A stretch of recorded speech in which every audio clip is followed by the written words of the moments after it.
Alright, let's see here. 35 minutes. 41. Hey, you guys have eaten plenty today. See Bandit? This one's Bandit right there. He's always leading the chorus. And they just join in, not because they're really hungry, but just because they all like, together. Nagging me. You're nagging me right now, Bandit. Hey, you've eaten plenty today, okay? You'll eat right before we all go to bed. Yeah. You know, I think it's more about control. You know, because they're not hungry. They're not hungry at all. They ate way too much today, I think, already. But it's a little control freak right there.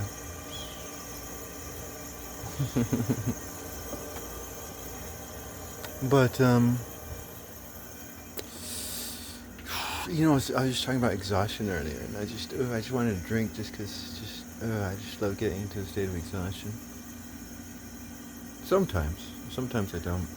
But if I love doing what I'm doing, then yeah, no, I do. And I like to think, so my mind is both exhausted and at rest right now. My body's exhausted and my soul is at rest.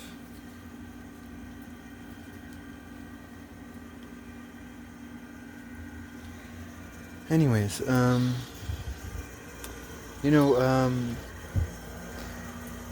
over the past few years, it's like one of the things that just really fucking got me excited. It just,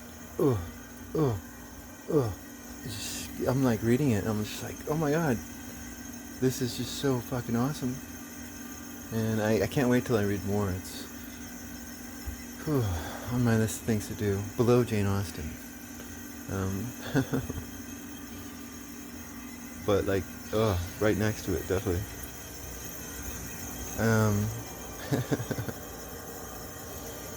But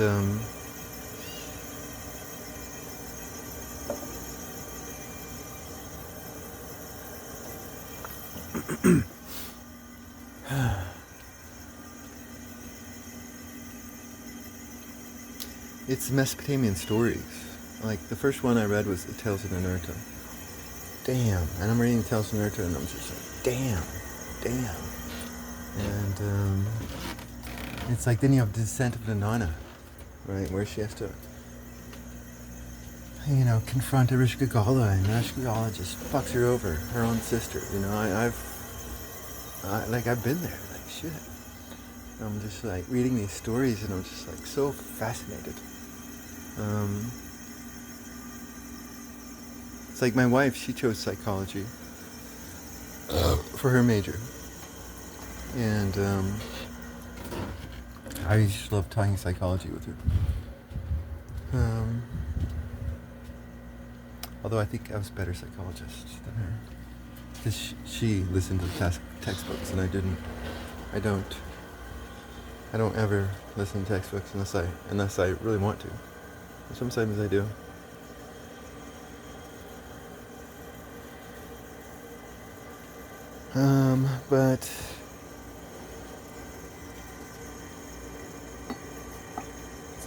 But these Mesopotamian things, they were just so different. Maybe not. Maybe there's more complexity there than I think. But they're just so different than Hermes and Moses.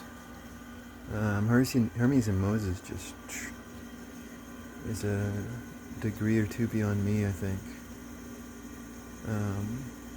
But these Mesopotamian people, they're right on my level. Like, I was understanding it. I was like, damn, you know. And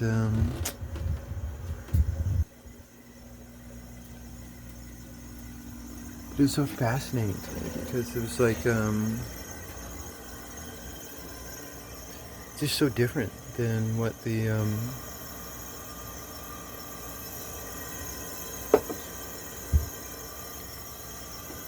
Mesopotamians were saying. It was just so fucking different, and yet also the same because, like, in the Descent of Inanna, you have Ea, which I think is probably Ereshkigal's father, right? And Ea wants nothing to do with his daughter because she's just like, determined to fucking be miserable. She's fucking, like, Ereshkigal is just so fucking determined to be miserable. And he wants nothing to do with her. You know, like, there's this separation there. So ultimately, the modern psychologists and the Mesopotamian psychologists, I think, would agree with each other. Like, you gotta have that separation, because these leaders, these Anunnaki, these leaders of Mesopotamia, they were all craftsmen, you know, and they weren't producers in that they were mass producing to produce some fake value. No, they were producing, like, they were making their own chairs, and they were making their own whatever, and it was, each item that they were making was just more personal, and it was they were just builders, craftsmen, and they were just enjoying life. They were in heaven, you know. And I don't know how it worked, like, if this was an aristocratic thing, which it doesn't seem to have been an aristocratic thing, because if it was an aristocratic thing, which again maybe like, damn, then but it wasn't, because Ereshkigal, who was born into it, was kicked out, you know. And but I don't know the process of which is where the corruption may have begun. But I don't know the process of like, again, you can have someone from a bad family, and yet they want to do good for themselves. Like, I was about to lie down for the night before I got this more beer, and I watched the story of Remy, you know. It's a really cheesy ending, because, like, oh, he's rich, you know. It turns out he's rich, and he's important, he's someone. No, he was someone before that, but you don't know the process in Mesopotamia of new people entering into this craftsman society at the top. But they just seem to have been happy people, just living their lives. But you know, how if you're a happy person trying to live your life, how are you going to deal with the toxic people out there? And there's so many different types of toxic people out there. How are you going to deal with them?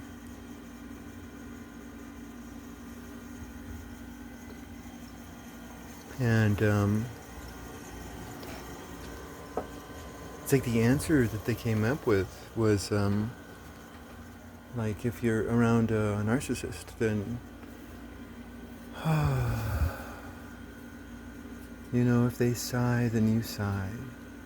You know, and it's like, I know that works, but it's just sometimes just so, like, that's why I like a Samuel student, like Ezekiel or something. Because he just got so pissed at Jezebel, and he just, you know, he just couldn't do it. He just couldn't perform, and he failed. And because he should have been praising Jezebel and not the king. And he knew that. But it's easier said than done. All this Mesopotamian stuff. I mean, it's really easier said than done. This Mesopotamian stuff. So that's why it's not recommended. It's like, still, the recommendation I would give is the same recommendation that most modern psychologists would give.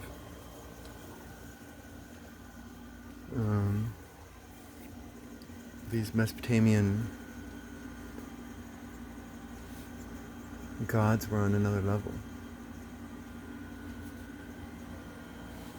But it works. Like, this Mesopotamian stuff actually fucking works. It's like, you look at the Ninurta stuff, and it's like Ninurta wanted, like, in like the first Ninurta, what was it? Well, Ka-Ur was in it. But there was this other Ninurta story, and he wanted to go over to Phoenicia in order to cut down some Lebanese trees, right? And these leaders were panicking. Like, they had two concerns. And that, like, the first concern was, who put this into your head? Who put this thought into your head? Like, that was their first concern. That's funny. Like, that was their first. Who put this thought into your head? Their second concern was when Ninurta's away, all of the lazy, bitching,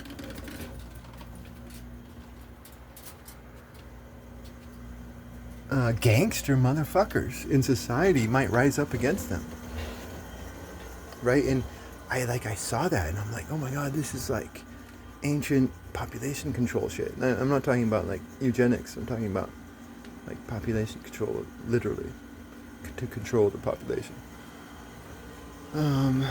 This is like ancient like population control shit because they're using Ninurta in order to keep in check all of the toxic males in their society. And if Ninurta leaves, it's like, damn, this symbol of manly awesomeness. Like, I fucking love the Mesopotamian shit. This symbol of manly awesomeness. You know, I think Moses loved that Mesopotamian shit too. That's why he said, I'm not like the greatest writer, because these Mesopotamians, they were, you know, they were great writers, you know. Like if you read these Mesopotamian writers, you're gonna believe in the most stupid, fantastical things, like aliens and gods and fantastical shit, you know, fantastical superhero shit.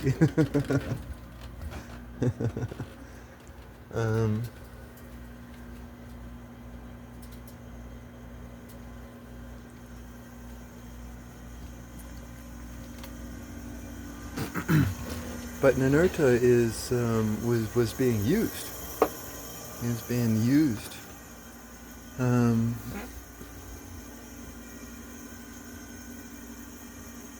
You know, that's why Kar-Ur is such an interesting character, because it's like, you know, it's like he was the one who was putting the thoughts inside Ninurta's head.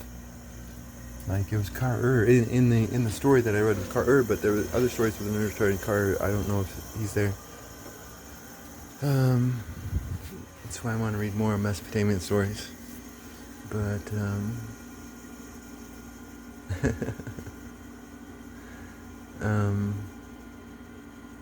in the one story that I did read where he was in, he it's like, damn, it's like like Ea and them must have really respected Kar-Ur. They must have had a lot of respect for that guy.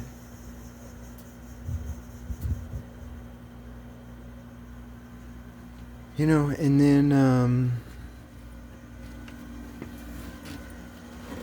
then what really changed was Babylon, right? And we're still living in Babylonian days, right? Because it's like, before Babylon, you had Mesopotamia, and in Mesopotamia, they're like, Ninurta, it is good to praise you. Ereshkigal, it is good to have compassion for you. You know,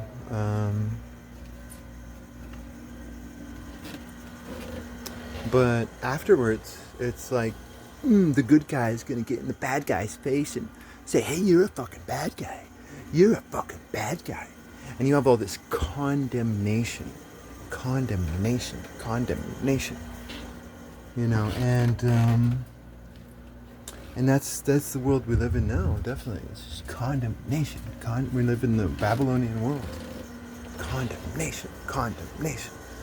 You know, and it's like sometimes, damn, no, not sometimes, a lot of times, the toxic people of the world can really get down with a condemnation society. Like, right? Like Snake. I think I was just listening to Joe Rogan today, and he was talking about all these different people. It was like a mashup of him talking to all these different spiritual people about all this different spiritual shit. And one guy he was talking to about, and he was like asking him, like, do you think that Adam and Eve were actually talking to a snake? And he's like, yeah, I do. But I heard this one thing one time. that said that snake in Hebrew also means accuser. And it's like, damn, Moses really does not like this Babylonian shit. Moses really does not like this Marduk and Babylonian shit. Because that's what he did. And he was doing it in order to strengthen his tribe. So he's going around condemning the bad guys. Condemning the bad guys.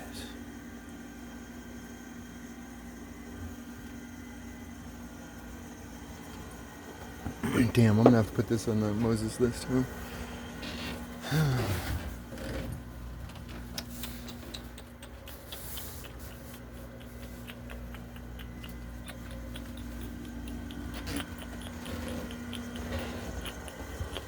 See, they were tired. They were actually tired. Food would have just hurt them. Just like, more alcohol is gonna hurt me. Damn. Yeah, that was me earlier.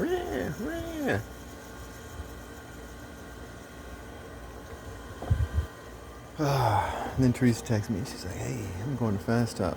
You want anything?" I'm like, "Fuck yeah."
Yeah, I think that's just all I wanted to say. It's just like, I look at the world we live in and it's just like,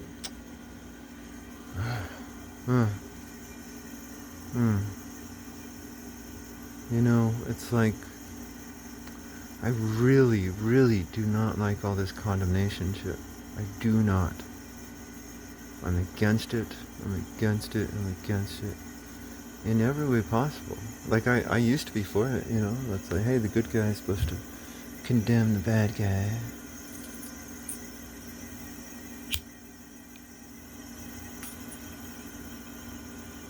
But, it's like, damn. It's like, look at the story of Abraham, shit. Look at the story of Abraham. It's like, Abraham enters into these cities in order to trade, but he's like, there's all these murderers about. So he has to pretend to not be himself.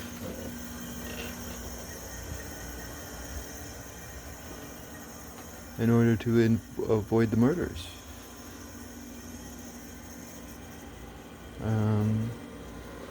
Because it's like, damn, all that righteous condemnation in public. Because, again, I made this other video where I was doing the later prophets and I was reading them. I was doing some books too online,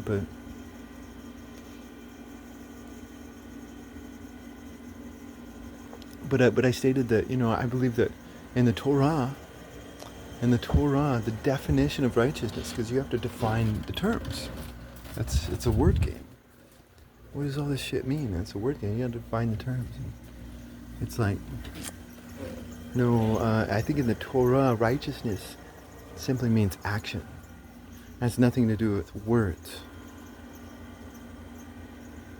It has nothing to do with appearance.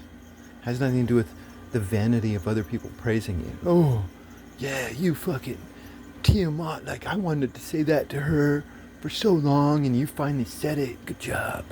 Fuck yeah for you. And then Marduk gets capped at some point in time. or his head gets cut off.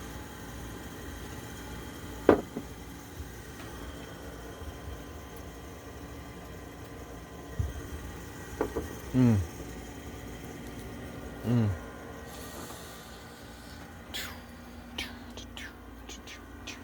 Yeah, no, I'm against it. But like one of the reasons I'm against it is just because toxic people can so totally get on the condemnation bandwagon. Like the Book of Enoch talks about it. Like Shamyaza, I think it was Shamyaza. He's the maybe Ronat. I don't know. Looked up, but I think he's the angel of false condemnation and false praise.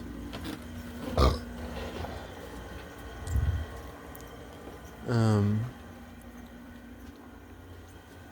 and I think something similar is going on in the first book of Enoch. Because it's like, don't let them know. Don't let them know. Don't let them know. I think the first thing is definitely going on in the first book of the Divine Pymander. Towards the end of the first book of the Divine Pymander. Don't let them know. But I don't know, I'm still studying the first book. I'm still studying Divine Pymander.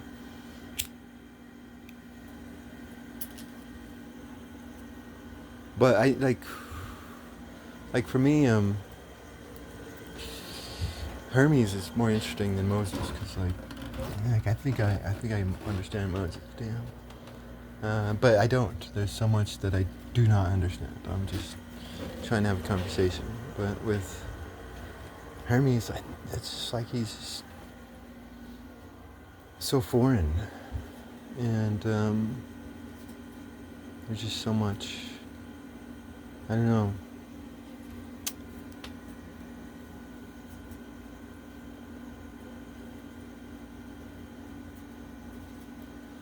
But don't let them know. Don't let them know, or they will become violent.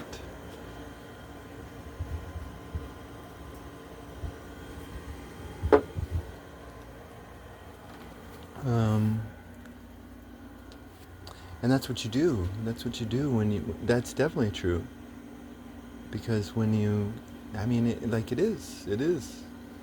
It's like, hey, you can win a battle here or two, and people can celebrate your name, but eventually your fucking head's gonna get chopped off.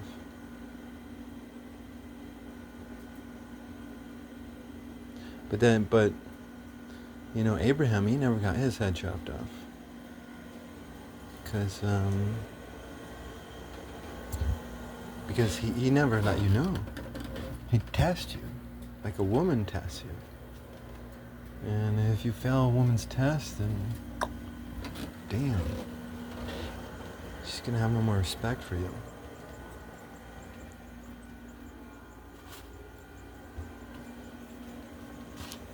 If you fail a good woman's test. Not a bad woman's test.